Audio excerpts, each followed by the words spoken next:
I'm Dave. I'm Laura. I'm Corey, and this is our point of view.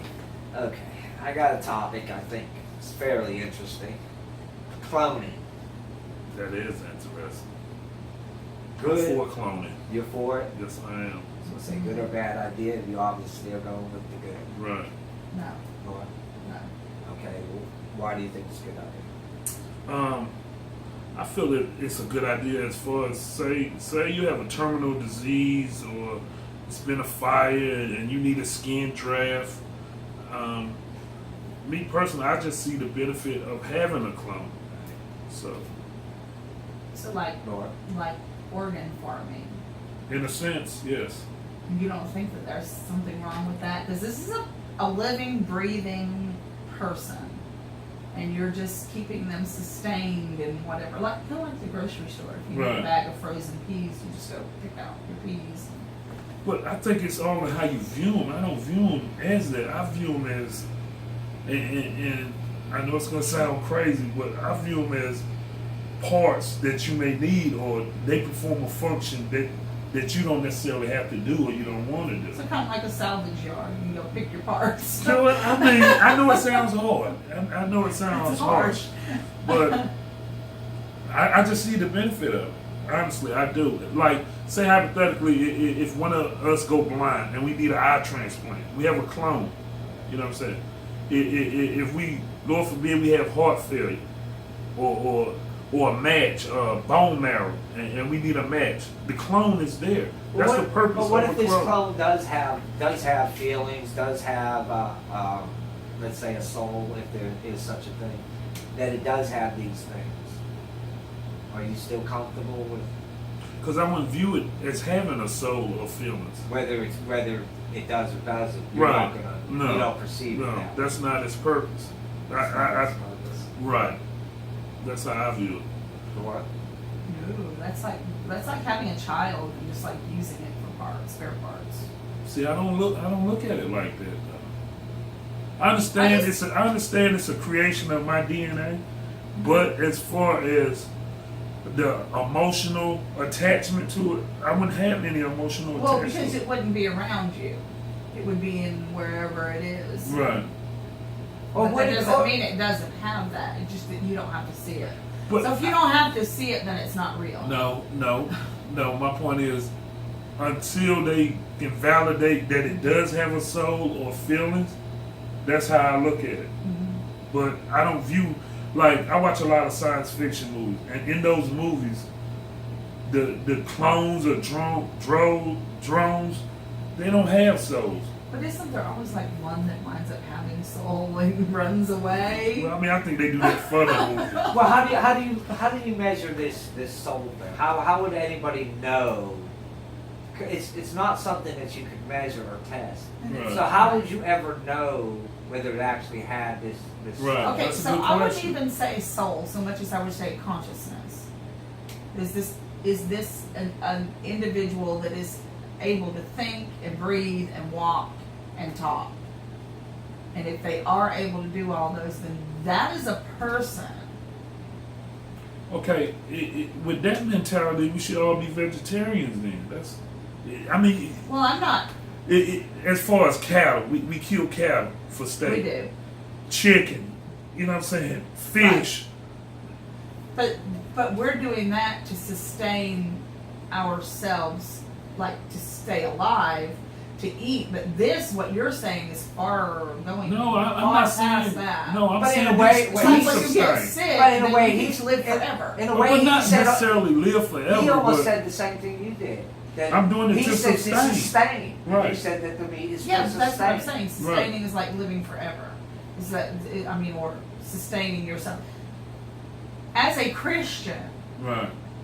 I have a hard time saying that is okay. Okay, let me pose a question to you. Say hypothetically, I wish no ill will on you. Say hypothetically, you need surgery or some type of transplant, and you don't have a match, but it's possible for you to have a clone that would have a match. Would you take that match? I don't.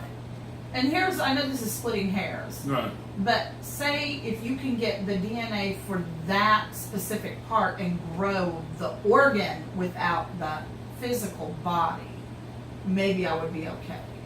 Like you said, the tiny brains. Right. Right. Maybe if you could do it outside, because then that isn't But not A cloning a person. whole person. right. So if they clone the whole person and say I you have a had, problem with that. Then I feel like it's human say the farming. clone had to reach maturity in order for you to get the organ, you would have a problem with it. Yeah, because that person Right. is So growing up. I mean, it's a person. so you would put your livelihood over the fact that you wouldn't want to take an organ from a clone. No, I said that if you could clone the organ, Right. then I might be okay with that. But if you're cloning a person, Right, but you would that's have like to. playing God. But no, I mean, it really. no. If you would have to clone this organ to maturity in order for you to harvest the organ out of it, so it reaches maturity, then you go and harvest it. You wouldn't want it. Mm-mm. You would rather be Yeah. ill. Right. See, that's what I would have a problem with. I don't want to live forever, but I mean, I want to be healthy while I'm Right. living. You know what I'm Right. saying? I want to sustain my life as long as I can. But I want to be able to live with myself. Right. I don't think I could if I knew that I had a person in captivity that I'm just taking pieces off of so that I can be happy. and Now we live. splitting hairs. Okay, let's just talk real quickly about behavior. Say there's two people, and you see many stories about this, that are raised in the same household, same neighborhood, and one becomes a doctor, and the other one becomes a criminal. How does that happen?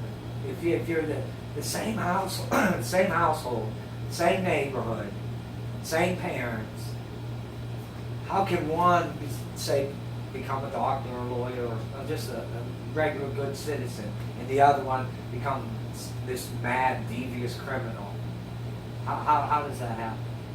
I don't think it's one specific answer or one specific treatment. I think it could be a combination of different things. Age, the way the siblings view each other, the way the parents treat them. It could be a combination of that. But I've seen it happen though. Right. Right. Boy. So it's more of a societal problem, you think? The Uh, way they cope with things. it could be societal. It could be the nurturing part. It could be anything. Because I've seen like two separate siblings that one excels and the other one doesn't. Right. And the parents will like dote on the one who's excelling because, I guess they think they deserve the praise because they're working hard for theirs. Right. But this one other child is just left on the sidelines. Now that one particular child might take a turn for the bad because attention's attention. Right. Whether Whether it's positive or negative. Right. So you're just saying it's a normal human reaction, then something that we all have is the common nature of human is wanting attention or wanting to succeed, Mhm. and so however route they take, they're both doing it for the same reason. Right. It could be. Recognition Right. and self-worth. And also too, if this one particular child is not getting any attention at home, he might seek attention on the outside world, Right. which might be with a gang or something like that. And this becomes their pseudo-family, which gives them attention and feeds their ego that they're not getting at their parents. What do you think, Dave? I think it's a common nature. I just think it's how we are as humans, is that we all seek the same things. We may go about it different ways to get there, but we all seek the same thing. We all want to be respected. We all want people to like us. We seek the same things. So I think let's just say two brothers, and one becomes a lawyer and one becomes a serial killer, is he's seeking the same thing the lawyer is, Mm-hmm. but he's taking the avenue that he feels is his route, his easiest route to get there. Where the other one feels his easiest route is to become this doctor, and the other brother, his easiest route is to become this serial killer, seeking the same thing. But is he seeking attention or is he seeking revenge? Because it seems like if he's a serial killer, Right. he's like, I'll show you. Well, not necessarily. And I you're wouldn't say that. I wrong, wouldn't too. just connect the two and say that he was seeking revenge. He's seeking some sort of fulfillment. Yes. Maybe he feels killing these people while he's doing it, that these people are now respecting him. Perhaps where you said that the Yeah. parent didn't give I him can that see that. respect, and the doctor got that respect because he was doing well in school, and he didn't get that respect. But now he's doing this, he feels like he's garnering that respect that we all crave, Yeah. that acceptance. I can see that. That is possible. All right, I'm Dave. I'm Laura. I'm Corey, and this is our point of view.